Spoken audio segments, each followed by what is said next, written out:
Nós vamos estudar hoje um pouco do capítulo 19 do Evangelho de Mateus. Eu pedi para colocar na tela, para que nós possamos... Isso. A Paty já está craque, hein?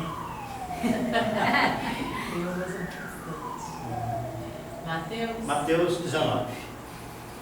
Nós vamos ler até o versículo 15 e aí vamos trocar umas ideias sobre o texto. Vamos ler, por favor? Mateus.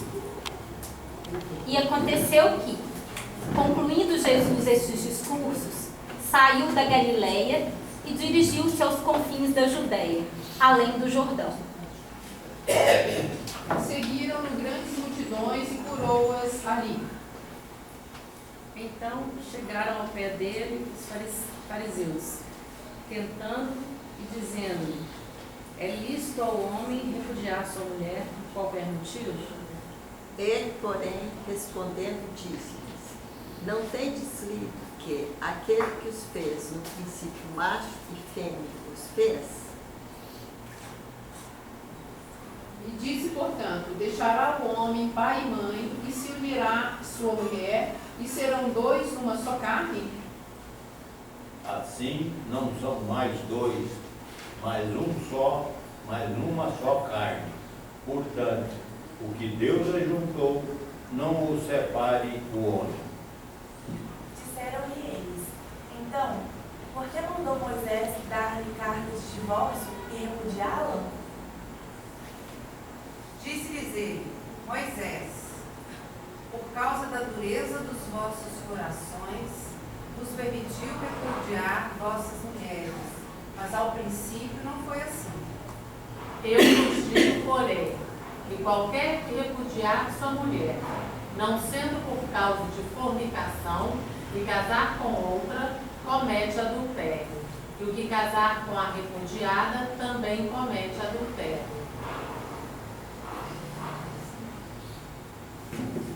Disseram-lhe seus discípulos: se assim é a condição do homem relativamente à mulher, não convém casar. Ele, porém, lhes disse: nem todos podem receber essa palavra, mas só aqueles a quem foi concedido.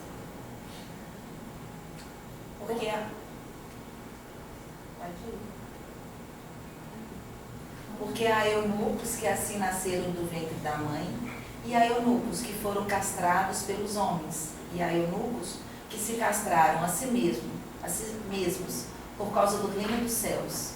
Quem pode receber isso, receba-o.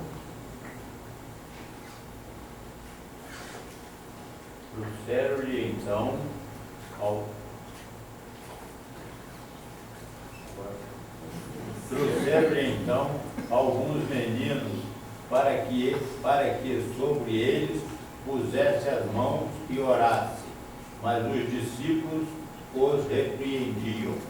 Jesus, porém, disse: deixai os meninos, e não os estorveis de vir a mim, porque dos tais é o reino dos céus.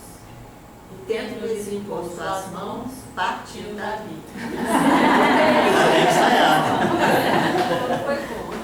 E eis que aproximamos. Tá bom. Paramos aí no 15. Obrigado, gente. Vamos voltar? É muito material para a gente estudar. Nós vamos selecionar alguns tópicos, né? Para a gente poder comentar e trocar ideias. E eu gostaria de perguntar para vocês, tem alguém que gostaria de começar fazendo alguma pergunta ou um comentário a respeito de algum dos versículos? Pois não. Eu gostaria que esclarecesse essa parte. Eu tenho entendimento dela, não sei se estou correto. Portanto, o que Deus ajuntou, não separe o homem. no meu entendimento, posso falar? Claro. No meu entendimento, o que Deus ajuntou independe do homem. Porque, na minha opinião, Deus pode ajuntar um homem e uma mulher independente, por exemplo, do ajuntamento do homem, que o homem faz através de uma cerimônia religiosa, através de um casamento na igreja, através de um juiz de paz. Eu acho que o ajuntamento de Deus foge à capacidade do entendimento do homem. Porque aquilo que Deus ajunta, ele pode ajuntar numa situação X que foge à compreensão humana. No meu entendimento. Perfeitamente. Nós podemos acrescentar que Deus ajunta um homem e uma mulher através do que tem em cada um que se atrai pelo outro. Né? Essa atração, quando ela é profunda, quando é mesmo uma atração de almas, então nós temos um ajuntamento que não precisa mesmo de nenhuma cerimônia religiosa, porque ela é existencial. O que nós fazemos na nossa cultura, na nossa civilização? A gente cria uns mecanismos para amarrar uma pessoa na outra, né? E muitas vezes fica um sofrimento danado e longo, né?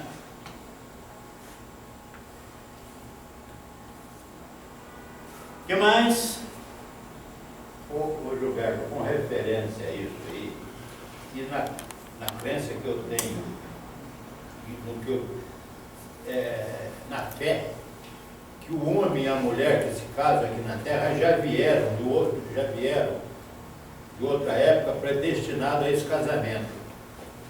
Eu não casei por acaso, porque lá ele diz assim, tem uma passagem aí que a pessoa chega no mundo espiritual, você vai voltar e casar com a mesma pessoa. Mas é mesmo? Porque até agora você tolerou, agora você vai amar.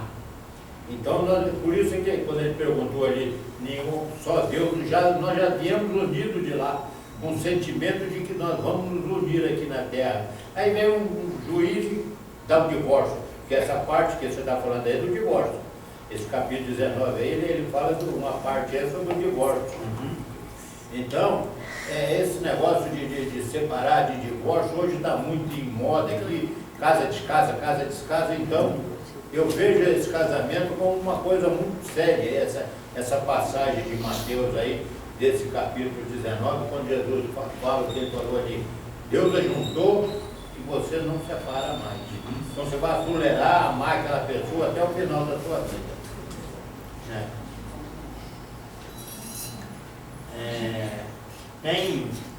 Tem um aspecto muito interessante do que você falou, Lázaro, que é a questão do acaso. A gente já discutiu isso aqui numa outra ocasião, né? Uma vez que a Lorena fez o estudo, e nós ouvimos isso com uma certa frequência, que o acaso não existe, e eu tenho uma opinião diferente, né? A ciência trabalha muito com o acaso, né, Stefania? Muito, é um referencial importante do método de pesquisa. Então, agora, eu posso, se eu vivo um pouco mais, então aqui a Cláudia falou hoje muito sobre o tempo, né? A nossa cabeça tende a fazer uma redução das coisas. Mas é importante que a gente esteja realmente aqui e agora, mas com uma consciência mais ampliada. Né? Que eu estou aqui fazendo, né? Estou lavando as louças, né? Mas eu consciente que eu sou um espírito em passagem por aqui, né? Então eu tenho um passado, né? Tenho uma origem em Deus e estou aqui com uma perspectiva também de realizações, de objetivos, de metas a alcançar, de compromissos que eu tenho. Então, assim, existe uma profundidade que varia para cada pessoa. Se eu estou numa consciência ainda diminuída, ainda imatura, eu vou achar que essa orientação do casamento, ela não tem sentido, porque o casamento aqui, vamos falar assim claramente, o casamento é uma pancada na vida da gente. A gente não está preparado para isso não. Né? É um sofrimento, é um aprendizado. Se você não colocar o joelho no chão e rezar e esperar, você não dá conta, porque é calamitoso. Certo? Mas assim, se você tiver calma, paciência, uma sementinha de fé, as coisas vão se ajustando, né? Quem é impaciente, quem tem pressa e desespero e ansiedade, não dá conta de suportar o preço que nós pagamos para esse aprendizado. Tá certo? E aí vai dizer que casou porque ficou assim meio perturbado da cabeça, porque achou alguma coisa interessante, né? Não vê. Não vê o a grana. Interesse, como tem lá interesse. Eu dou. Então, aí a pessoa atribui aos fatores que levaram àquela aproximação, aquela atração, né, aquela vontade de estar junto, aquilo tudo desaparece, né? A pessoa só vê os problemas, só vê as dificuldades, as incompatibilidades e muitas vezes desanima. E nós sabemos também que em certos casos é a melhor opção, né? Quando se chega a um ponto em que as desavenças começam a adquirir uma intensidade, que nós estamos aí numa época de feminicídio, que é uma coisa assim, né, que é muito melhor então você romper um casamento, sair e do que adoecer, do que prejudicar alguém, do que assassinar alguém. É totalmente sem sentido. Tá certo? Então, assim, esse texto aqui mais abaixo, ele vai dizer, isso é para quem pode receber. Baixa um pouquinho, por favor. É bom a gente entender que certos ensinamentos do Evangelho, aqui, no 12, quem pode receber isso, recebo. É claro que aqui ele já partiu para um outro aspecto, um outro tema, que se der nós conversamos sobre ele hoje, senão vai ficar para uma outra ocasião. Gilberto, porque eu fico, me vem assim, sim, temos que aparar as arestas, né? Eu acredito, como Lázaro, que a gente vem com resgates mesmo, com quem se casa, com quem se junta. Mas, pensando num caso como esse, um caso de agressão, um caso onde está insuportável, eu tenho certeza que a espiritualidade, a providência divina, não estaria contra uma separação para que seja melhor para ambos os casos. Assim. Porque senão a gente leva ao ferro e fogo e aí mistura o joio e o trigo, né? E aí, ao invés de melhorar, só vai piorando, né? Só. Se é karma, é para resolver, mas se não der para resolver, resolve na próxima ou de outra forma. Porque às vezes você pode só ir afundando mais no buraco. Se você não me falar, por exemplo, durante um tempo eu tinha esse pensamento parecido com o da Patrícia e com o da Simone. Que eu sempre acho que quando você está com alguém, às vezes tem algumas arestas, você está resgatando alguma coisa. Mas hoje eu penso que o resgate que a gente faz é da gente mesmo. Tipo assim, por que é que eu me atraí com aquela pessoa? O que tem nesse relacionamento com aquela pessoa que mexe com coisas minhas? Não é porque eu prestei atenção, na época que eu trabalhava em Londrina, a gente fundou na cidade um centro que atendia mulheres vítimas de violência. Aí nós passamos por uma aula com os psicanalistas, né, e eles explicaram para a gente que toda mulher que era vítima de violência, às vezes ela até separava do marido, mas ela arranjava um igual. Então eu comecei a mudar um pouco, né? Se esse resgate não é meu, tipo assim, que doença que eu tenho, que eu estou atraindo aquele tipo de situação, entendeu? Então, o que eu preciso aprender? Porque a gente sempre olha para o outro, né, em todos os sentidos, mas esquece de olhar para a gente, porque a gente está naquela sintonia, o que eu preciso realmente curar dentro de mim, entendeu? Aí vai depender de cada um, né? De que situações que você está atraindo para a sua vida. Até que a Thaís falou, acho que na semana passada, né? Que dedo podre é esse que a gente tem, que a gente está sempre atraindo as mesmas circunstâncias. Que carência que você tem, o que tem, então... É muito interessante o que você falou, Juranda, porque eu tenho observado na vida, na minha prática profissional, que as pessoas que suportam um relacionamento ruim, se empenhando para ver se melhora, investindo e tentando realmente esse resgate do relacionamento, ainda que ela não tenha sucesso, ela sai mais inteira. Entendeu? Quem sai de uma forma precipitada, vai acontecer exatamente isso que você falou. Ou ela vai trocar Chico por Francisco, ou Chico por menos Chico. Entendeu? Vai para o outro, vai para o oposto, né? O extremo oposto, que na verdade é aquele do avesso. É o dialético. É. Entendeu?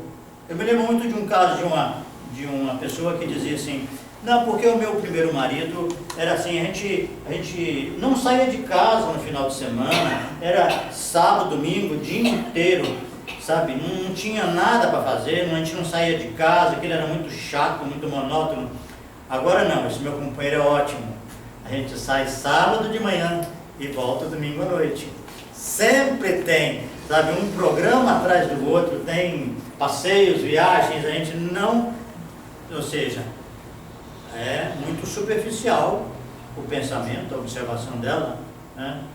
Porque ficar em casa ou sair de casa não é determinante para que você esteja bem, esteja feliz, né? Então isso é uma coisa que a pessoa que tem um pouco de compreensão das orientações do Evangelho, porque o que Jesus fala para uma pessoa que tem um pouco mais de fé e que pelo menos se agarra a isso e tenta colocar em prática, já mostra que ela confere ao Evangelho um valor, um peso diferente de quem lê, quem estuda, quem assiste assim, algumas palestras, algumas missas, alguns cultos, e sai com a sensação de que isso aí é para santo, né? Isso aí é para quem tem uma vocação missionária. E na verdade nós podemos olhar como sendo realmente uma orientação de evolução para nós. é um roteiro de evolução. Claro que nem sempre nós conseguimos fazer, mas é importante que a gente esteja buscando, esteja se empenhando para conseguir. O que é mais importante é o que eu disse: se você chegar num ponto em que não dá para ficar. Uma coisa que esse texto me ajudou muito a pensar é que quando ele fala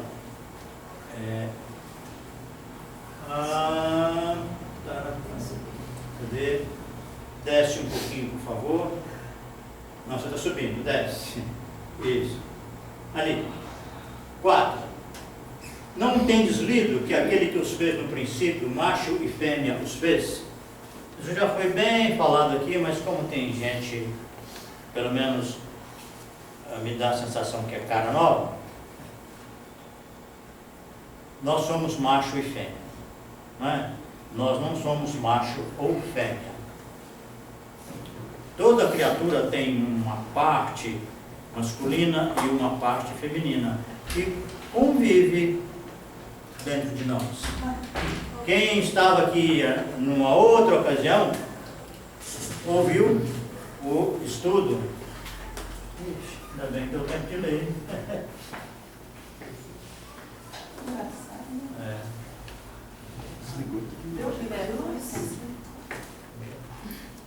Não, esse computador está desligando. Assim. Desligou já uma vez. Se não ligar, por mim não tem problema, tá? Tá. Nós já temos a leitura.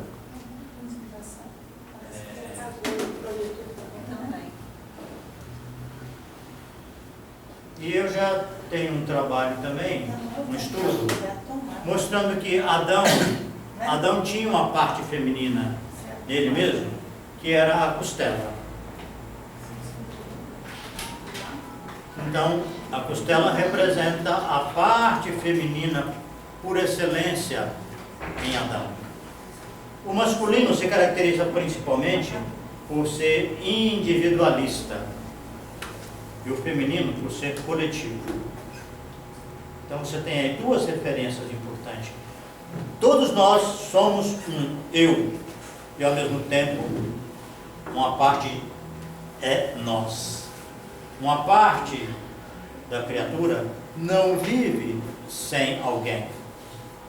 Tem uma parte que acha que vive, que acredita que vive, que às vezes mora sozinho, né? Conversa com os vizinhos, tem os parentes, mas não tem uma relação assim com ninguém, um relacionamento próximo, diário, de dormir na mesma cama, né? Que é uma coisa que algumas culturas também já se livraram.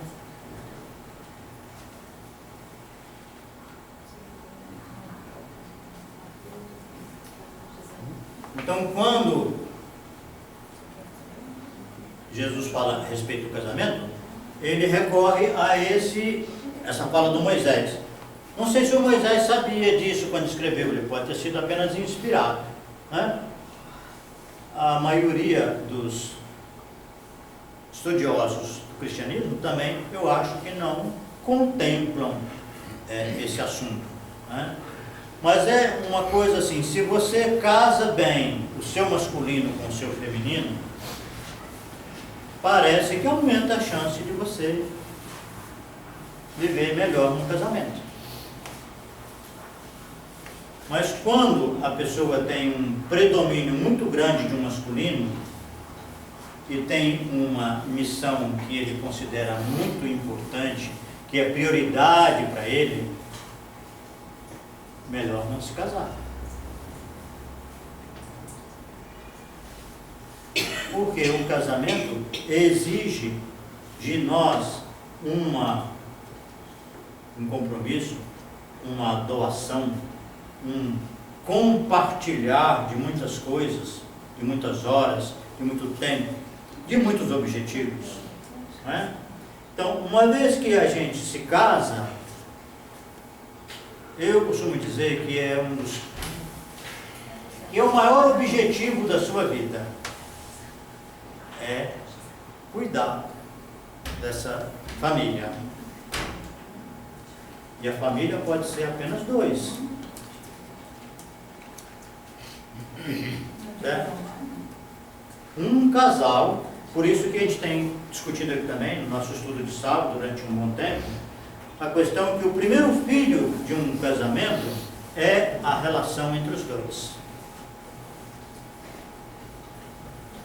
Se esse primeiro filho não vai bem, se ele não desenvolve, se ele não aprende a andar, não aprende a falar, a fazer birra, né? Ou seja, um relacionamento para crescer precisa de ter os embates também. A gente tem que conversar claramente. Porque tem gente que gosta demais de colocar debaixo, né, o lixo debaixo do tapete. Isso é ruim para o relacionamento. Ele fica falso. Superficial. Né? Tá certo? Então, se nós estamos evoluindo bem, é muito importante que na sequência desse capítulo, vocês viram que já apareceram as crianças, né? Depois vai aparecer um jovem. É muito interessante. Eu não sei se foi de propósito que o Mateus fez isso, se ele também foi inspirado, mas dá a entender o seguinte, que uma criança, para ela se desenvolver até ser um adulto maduro, responsável, amoroso, é preciso que ela tenha as oportunidades de convivência que a estimulem para isso.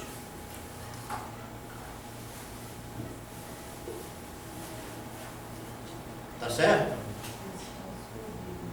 Nós vamos falar mais um pouquinho sobre isso daqui a pouco. O que mais? Quem casa é o masculino ou o feminino?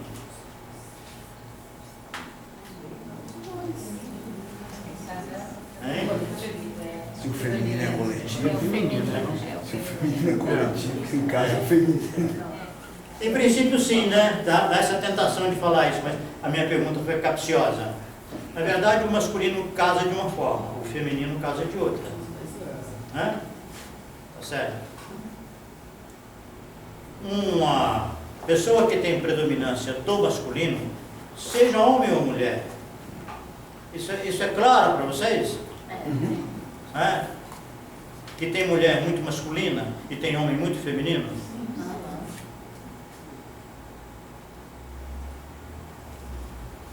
O homem, qual que é a postura principal dele na vida?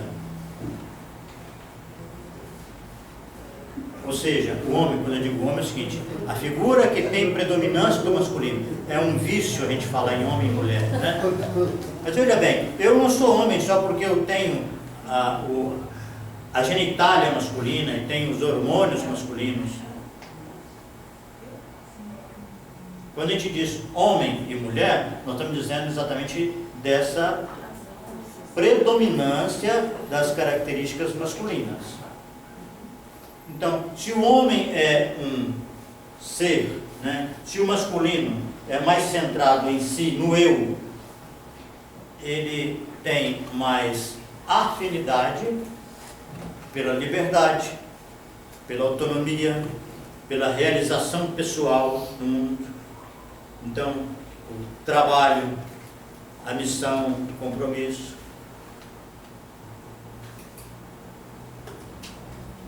No Evangelho de Lucas tem uma frase muito interessante, na parábola do semeador, que ele diz assim: eis que um homem saiu a semear. O que ele saiu a semear?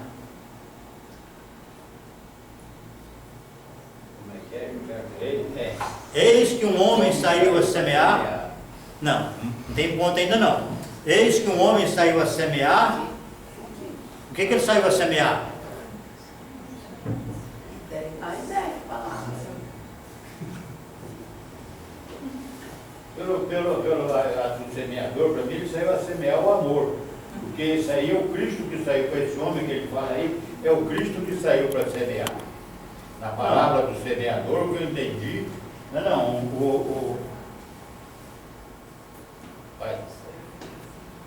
O Cristo saiu para semear, e o que ele fala na parábola é que o semeador saiu a semear a sua semente.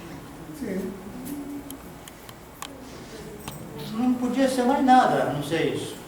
Você só semeia o que você é. Agora então, o masculino faz isso de forma prioritária, né? Não é à toa que aquilo que no mundo representa mais o masculino que o homem, tem sêmen.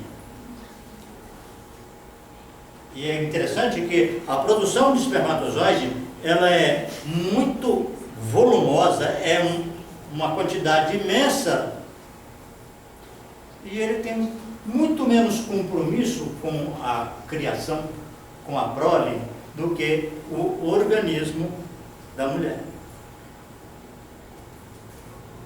E os óvulos, eles são preparados com muita antecedência, eles são preparados durante enquanto o organismo está no útero ainda. Porque é um trabalho voltado para aquele organismo feminino. O problema é que nós ficamos na superfície das coisas e achando que por ter uma genitália feminina, por ter mamas, ela é mulher. E às vezes não é. Ela é muito mais masculina. Ela tem um predomínio da masculinidade e ela quer o trabalho, a realização pessoal, a liberdade, a autonomia. Ela não quer um compromisso familiar, ter alguém para ela cuidar, assim. 9 meses já é um sacrifício terrível. E depois, então,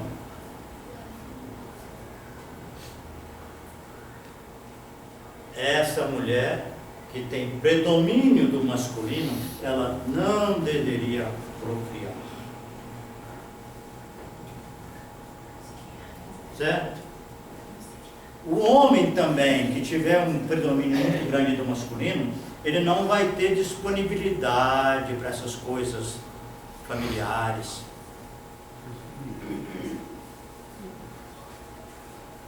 Então nós vamos evoluindo aos poucos, e eu acho que nós vivemos numa época muito interessante, porque já muitas pessoas não têm nenhum interesse em se casar, e quando têm, já resolvem antecipadamente que não querem ter filhos. É uma decisão que às vezes se torna muito complicada, porque às vezes quer, né? O homem quer e a mulher não, ou vice-versa. Isso vai se arrastando no tempo, mas os dois não abrem mão da parceria.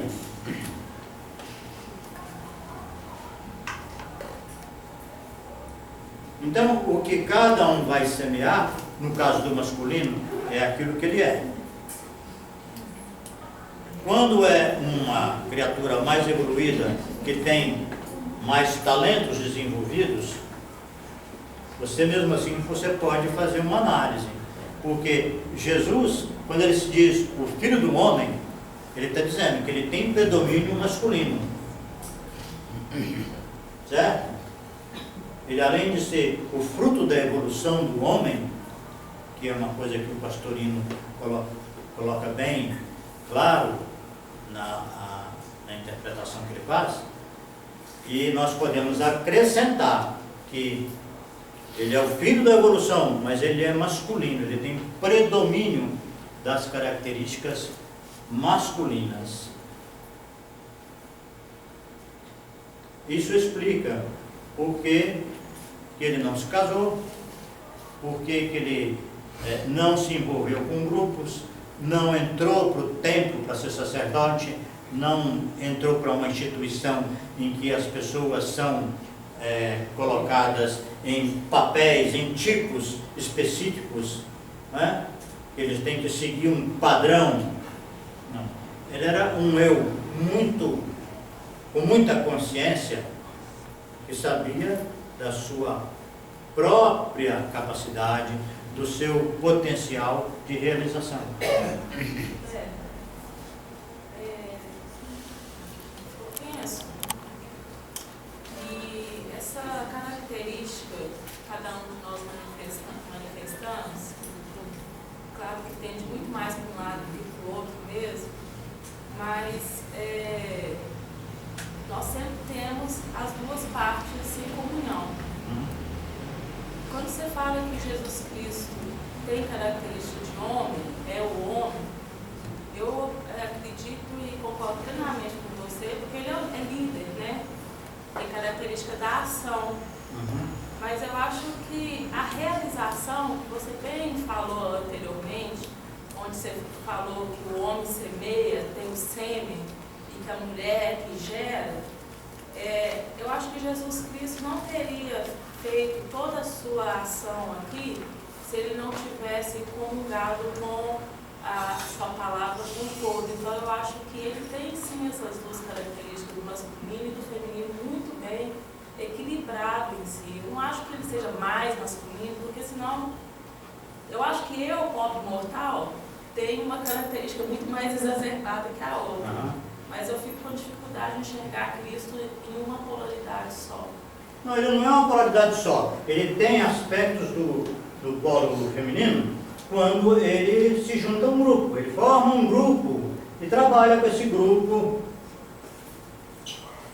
né? Dificuldades de relação, né? Quando chega aquele dia que eles falam que o discurso está duro, duro é esse discurso, quem não pode ouvir, ele fala assim: quereis vós também me deixar? Não estou só, porque o Pai está comigo. Né? Quando o rapaz fala para ele: eu vou te seguir, fala assim: olha, o filho do homem não tem onde reclinar a cabeça. Ou seja, eu sou livre e o meu trabalho é circular por aí. Eu não tenho lugar fixo, ele não colocou nenhum lugar para trabalhar, ia seguindo à medida que as coisas aconteciam, né? Então ele tem o aspecto mais evidente do lado feminino, do relacionamento, é esse grupo, que ele convive constantemente, morou na casa de Pedro um tempo, né? Isso também em Cafarnaum, tá certo? Mas é ele quem diz que ele é filho do homem. Agora, você quer ver um filho de mulher? Então vai lá no João Batista. Porque dos filhos de mulher, nenhum é mais forte do que João Batista. Certo? Agora, apesar dele ter uma predominância dos talentos masculinos, ele mostra Deus de uma forma global. Certo? Ele chama Deus de pai, ele não chama Deus de mãe. É pai, que é outro traço da masculinidade, né? Mas ele contempla as virtudes da relação, da união, com a mesma intensidade, com o mesmo peso, mesmo valor das virtudes do polo masculino. Entendeu? Deus não tem predominância. Ele deixa isso claro. Mas nós temos, porque nós somos limitados. Alguns podem ter as duas polaridades, digamos, equivalentes. Não tem uma predominância. Tem um lado da liberdade, da missão, da realização, mas tem uma carência, uma tendência espontânea a juntar, a se casar, a fazer parte de grupos, de equipes, de movimentos, de instituições. Entendeu? Agora, se Jesus é mais masculino ou não, eu vou respeitar a sua opinião, né? Mas eu acho que analisando as atitudes dele, eu fico ainda com essa impressão. Mas isso também não pode ser um resultado de uma narrativa masculina, porque nós conhecemos Jesus através da narrativa de textos de um grupo predominantemente patriarcal, que é o grupo judeu, que até hoje ainda mantém a mulher em alguns aspectos de subalternidade. Essa narrativa, ela não é pontuada ou influenciada por essa perspectiva masculina? É uma excelente pergunta, porque analisando, estudando as características dos 4 evangelhos, alguns estudiosos, isso eu tomei conhecimento quando eu comecei a estudar o Novo Testamento, o amigo que coordenava o estudo, já desencarnado, ele fazia parte da União Espírita Mineira, chamava-se Damasceno Sobral. Ele nos indicou um livro chamado Jesus no Seu Tempo, escrito por um padre, eu não me lembro mais o nome dele. É difícil achar esse livro. Hein? Acho que não acho esse livro. Estava esgotado numa época. Mas acho que tem PDF. Aquele que eu baixei. Na internet eu acho que encontra uma versão. Tem PDF. Bom, o que tem a ver isso? Nesse livro, ele analisa da seguinte forma: o Evangelho de Mateus foi escrito para um público-alvo que era os judeus. Exatamente, tanto que ele faz. Eu queria até saber se essa parte do adultério se tem nos outros sinóticos, porque Mateus aborda questões que é só do povo judeu. Sim. Então, a conclusão é que Mateus tem tantas coisas, né, que a gente poderia enumerar, que mostram, por exemplo, o Sermão da Montanha. Pega o Sermão da Montanha em Mateus, capítulo 5, 6 e 7. Ele fala mais ou menos assim, e pelo menos uma boa parte, ele diz assim: ouvistes o que foi dito aos antigos, olho por olho, dente por dente. Eu, porém, vos digo, perdoai os que vos ofendem, caluniam, papapá. Ou seja, quem que ia se interessar por saber o que os antigos pensavam? Os judeus. Lucas, por exemplo, que tem um Sermão da Montanha menor, ele não dá nenhum vácuo para o judeu, não dá nenhuma atenção. O que o judeu pensou, o que o judeu falou no passado, né? Mas Mateus não. Tá? Mateus tem uma fixação. Porque estava escrito, né? Porque estava nas escrituras, e sempre se referindo aos judeus. Os outros 3 evangelhos não tem mais os judeus como público-alvo. Não foi escrito por um judeu para outros. Né? Marcos, por exemplo, ele tem é o menor dos 4 evangelhos. E ele começa desde o primeiro capítulo, já Jesus fazendo milagres e aprontando. Ele não tem nada a ver, ele não gasta tempo com genealogia de Jesus, com as coisas de infância, de adolescência, nada disso. Então, a conclusão é que Marcos apresenta Jesus como um super-herói. E os fatos que ele apresenta são, embora seja o menor, ele tem mais detalhes, como se estivesse descrevendo o que uma testemunha ocular viu.